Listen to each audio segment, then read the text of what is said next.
So welcome, everybody, and great to have you all here. One of my goals for the next 12 months is that when we meet again here, we discuss something different. You're going to see some repetition in what I'm going to say. I think I've learned in life, if you don't repeat things 10 times, you don't get your message across. So some of this you have heard before. It's quite obvious, but it's not happening. So that's why, bear with me, as we discuss, as Barbara said, why growth is so critically important. So I hope you can see some drama in this slide. This is debt to GDP and growth. Just look at this slide. Obviously, the red is the debt to GDP. Globally, it goes from 80 to 100% in the next few years. And you can see growth coming down. Now, if this doesn't give you the message of why this is urgent, I hope the next comments will. So again, same message as last year. And what's going on is that we're going to get less growth over the next 5 years, half a point. 0.5% might not seem like a big number, but this means over the next, I think it's 5 years, almost 20 million less jobs and 1.4 trillion less in tax collections. Tax collections, again, this is important. This is the biggest single financial stability risk we face. Let me just repeat it. The greatest financial stability growth we face today, given where we are in many markets, especially in Europe. Of course, it's not just that we expect people and governments to pay back their debts, but we also need to invest. So the question is, where do we get the funds to pay for defense, transition to a green economy, and pensions? And I showed this one last year, and this is still valid. So how do we get higher growth? I'll cover this over the next couple of slides. Obviously, on the red square there is about banks. It's not only about banks, but without the banks, it's not going to happen. So again, there's much more we need to do aside from banks, but it's critically important as a precondition. Smart regulation, we want productivity improvements. We have AI today. All that would speed up growth, incentivizing the banks, allowing us to do more. We are ready to do more. Takes you to higher corporate investments, our companies, our customers, and profits. And yes, taxes come from profits in a healthy way when we're growing. And of course, it's especially important for Europe. So again, growth is not just important, it's urgent, we accelerate. I want to cover briefly here why in Europe this is even more important. The Draghi report. So my colleague George said progress. So George, I added little progress in your honor, but there is progress, right? So we have done about 10% of what the Draghi report recommended. That's what I'm told. That is not nearly enough for what we need. And this is what's going on. We are in a market economy. Everything is relative. How competitive are we with the rest of the world? Well, our competitiveness in Europe is getting worse. And this gap is getting wider. In the US, the last 6 years, 3,500 new rules. And the Americans are actually, able to say the word deregulation. We cannot say that in Europe. We say simplification, which my English majors tell me simplification and deregulation ain't the same thing.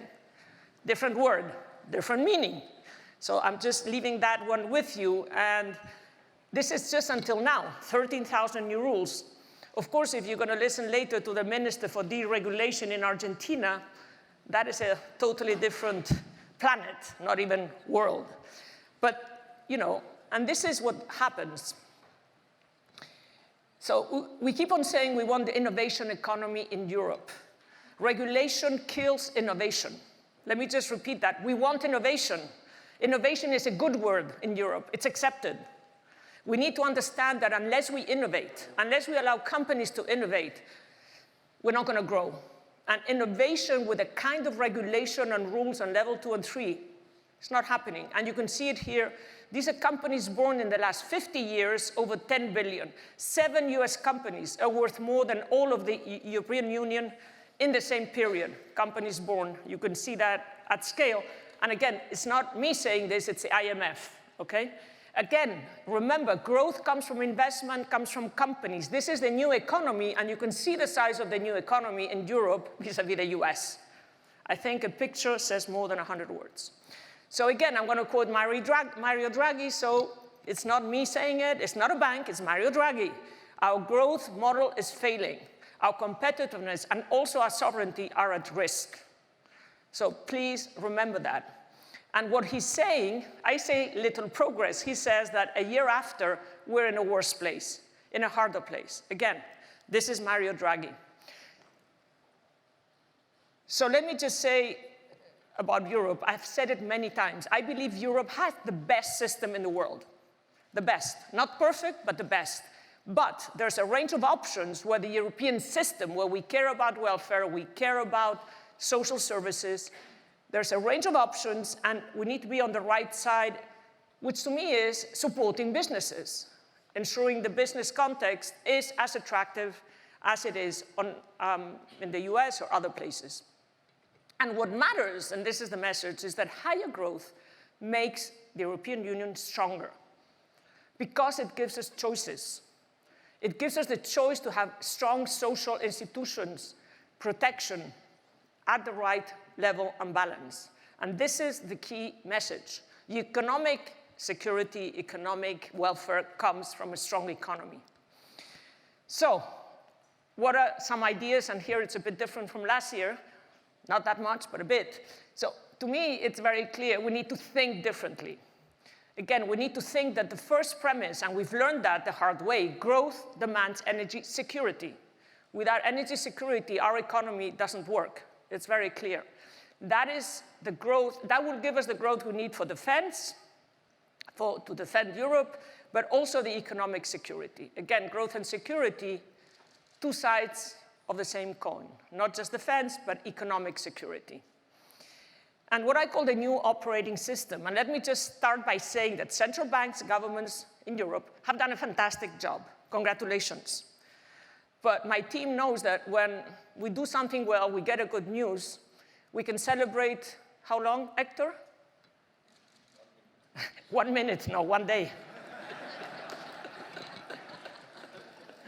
Okay, you said it, so let's celebrate 1 minute, the great job. Let me repeat it, 1 minute, Hector said it, central banks, governments, great job, inflation is down, fantastic. Everything is going well. There is no sense of crisis in Europe, but not everybody is feeling that way, right? And so what is it we need to do from here onwards? This is what matters. A new world demands new solutions. And what we need, and these are the numbers, is to actually do things differently. So, single market in services, how long have you been hearing this? That would add 10% to GDP over the next few years. Let's do it. Smart regulation. We're not saying, go back to 15 years ago. Let's just think in a dynamic way of what the financial system, what the economy, what European citizens need today. We keep on making rules. I'm not just talking about banks, by the way. It's every sector. Talk to any sector in Europe. They will say the same thing. Why do I need 22 permits to put a solar plant in my home? 22 and 2 years. And so it's about all the sectors. This would add 2% to productivity in a continent where productivity hasn't improved for a long time. And of course, the AI-driven revolution that we all know about. So again, this is Europe. There's many opportunities. I'm not saying it's only about the banks, I've said it before, but banks have a huge role to play. Until we don't get the single market and capital markets union, ask anybody in Brussels, they will tell you 1, 2, 3 years. Those are the optimists, by the way. So banks want to be more part of the solution. We can do much more, but the fact is we have the customers that are going to drive growth in Europe. Whether it's in Spain, Portugal, France, Germany, banks have a very granular distribution. We talk to millions of SMEs and commercial companies every day. We know them. We can help, and we have proven that. So let us help more. We provide 90% of SME lending. We can drive equity investments. Eva Maidel, you're going to hear from her. She's driving an innovation fund. Use us. We know the customers. We can allocate capital better than sorry to say this, governments. And we can work together with governments. So, and I want to spend a few minutes on this one. It's not about marketing for banks, because every time I say, let's change the operating context for banks, I'm asked, okay, so why are you not doing more? Say what you can do. So I'm going to tell you what we are doing in Europe. And my message is, European banks, we are doing our job. And we're not doing it like average. I think we're doing it pretty well. In some aspects, better than the Americans. Look at these numbers. This is for Spain.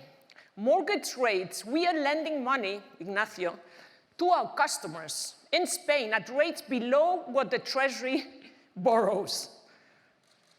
Just think about that. These are real numbers. 267 is an average mortgage in Spain, so you as an individual can get a 30-year mortgage at a cheaper rate than what the Spanish government borrows. Why is that?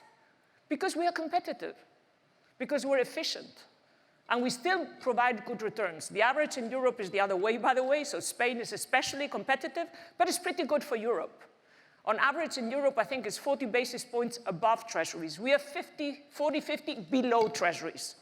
So whenever there is a bit more bank bashing, remember, we're providing customers with great value. And yes, shareholders too. It's what I call squaring the circle. But this is another interesting statistics. These are the 5 largest banks in Europe by market value and the 5 largest banks in the US by market value. You would think it's the opposite. Yes, those numbers are correct. European banks are more efficient than American banks, and not just by a bit. This is cost to income for European banks, 5 biggest by value, versus American banks. So again, we're investing, we're getting better. To be honest, one of the reasons is that we had negative interest rates for 6 years, as most of us retail banks could not charge retail customers, but we're getting charged by the ECB for 200 billion in the case of Santander. So again, we are getting better, and we want to continue doing that. And last but not least, and you will hear later about the digital euro, we as a sector are working hard. By the end of this year, European banks will be able to connect 82 million Europeans instantly cross-border for friends and family. By the end of next year, 120 million Europeans will be connected instantly among themselves and with digital merchants. I don't think a lot of you guys know this, and maybe some of the friendly editors like Jamil will tell the story. So when you hear about the digital euro, you need to ask yourselves, what is the use case for the digital euro? I understand sovereignty. That might be a great reason. But you don't need a digital euro to connect instantly Europeans. We're going to do that. And we're going to do that pretty soon.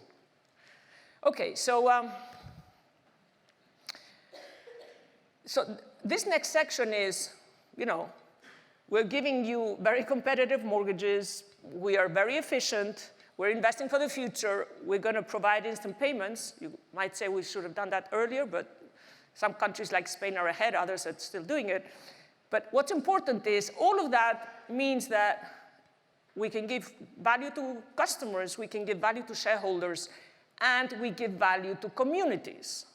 So again, when it is said that banks make too much money and we need more taxes, this is Santander, not very different from others. This is where our profit before taxes go. And remember, we pay taxes where we make money, not just in Spain.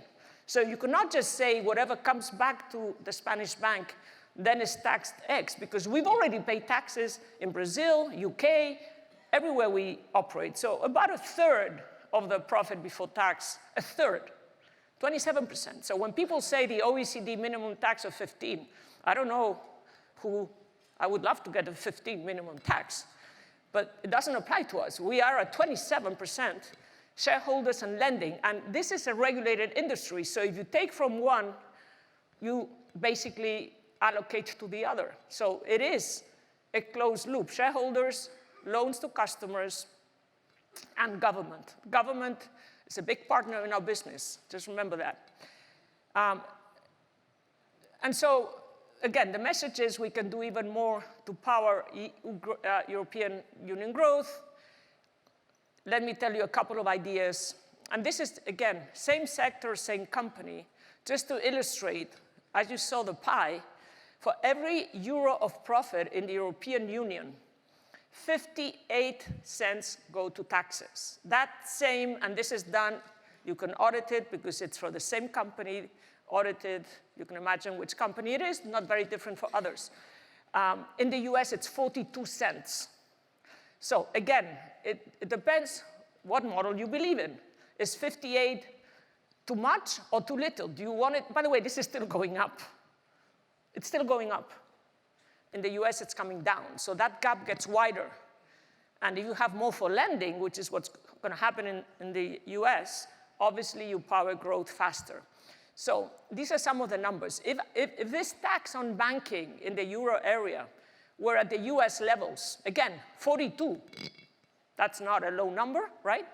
This would mean in 5 years, it would release 400 billion euros in lending capacity. That's enough to finance 1.6 million mortgages, 1.6 million people, or 10 million SME loans. So again, this is not theoretical. It's not like the unreal economy versus the real economy. We have a real impact on the real economy, on citizens. These are facts. These are numbers. Capital. So again, operating context, how much you want taxes to, what is the ideal model to maximize growth, but very importantly, capital. In the US, coming down. In Europe, it's still going up. This is estimates, and you can ask some of the experts here later, but the estimation we have is with Basel III, 4, and with all the interpretations of level 2 and 3 in Europe, you're going to get more capital in the banking system. In the US, it's going to be less. The gap is going to widen by 3.5 trillion over the next 3 years. 3.5 trillion. What does that mean in real life? It's enough to finance, if we were to not, all go to the same level. If the US comes down, we come down. I know that that's also not something that we're allowed to say, but I'm just illustrating an example. 14 million mortgages, or 87 million more SME loans. That's over a period of 3 years. So what can I say about the review of the EU banking rule? 95,000 pages. I don't know, any of you have read Don Quixote? I had a very tough time. It's very long. That's 100 times. Can you imagine? And this is something by the way, we need to read. We need to apply. 100 Don Quixote. Any of you who are Christians, that's 50 times the Bible, I was told by my CFO. 100 times Don Quixote, 95,000 pages, and I don't know how many million words. This is the European Union banking rule book. So we need, and we welcome the review. It's being worked on. We need it to be ambitious and to really provoke the right debate. Okay. I want to say thank you because the joint letter from 4 central bank governors, including our own governor, to Commissioner Albuquerque last January, the ECOFIN draft conclusions endorsed by Minister Cuerpo, also who's coming here later, are saying this. But again, we need to be ambitious and we need to call a cat. Is it simplification or is it less regulations? Maybe instead of 100 Don Quixotes next year, it's 50. That is quite a lot. So, and very important, smart regulation. And even the Americans, you'll hear from Vice Chair of the Fed, they're not saying, like, take away all regulation. This is the thing. That's not what even the Americans are saying. They're just saying, make it proportionate, make it calibrated. That's the same thing we're saying in Europe.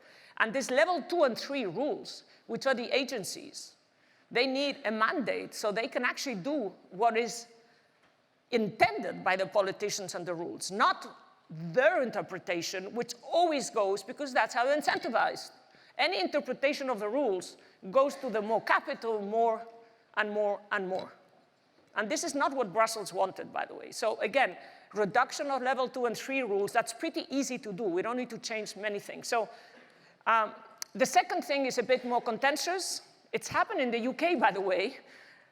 Regulators and supervisors have a secondary mandate, which is not just financial stability, but competitiveness, because they understand that competitiveness is a financial stability issue. This is really important. Without growth, without profits, you don't grow capital. It's really important. At some point, more capital is not going to save anybody. Look at the banks that had problems. They had a capital ratio which was way, way higher than the minimum. So it's not just about capital levels. It's much more than that. And so let me just finish, because there's certain things that can be done now. And we're going to have a European Parliament member here later, Eva. Securitization is a test of are we serious or not. It's being supported by countries like Spain, thank you very much, but not by other countries. So, European Parliament, I know you can speak for all of it, Eva. What are you going to do about it? You have the support of Spain. You need to go maybe to another 26 countries, or maybe 20. So again, this is how we see it. This is the sort of virtuous circle. And really important, banks have a role to play in this. It's not the only thing, but I always say we are the plumbing of the economy. That is so much true in Europe, where we don't have capital markets. And we know what needs to be done. The diagnosis is there. We've had it for some time. It is time to make decisions. We need to go faster. And to me, the key message is a strong Europe needs a strong economy. And a strong economy in Europe needs strong banks. So that is my message. And I want to say banks in a good position. I've given you examples. We're ready to do more. Just allow us to do that. And we will deliver. We need a stronger Europe.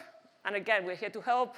Thank you again for everything, for joining us today and sharing your thoughts.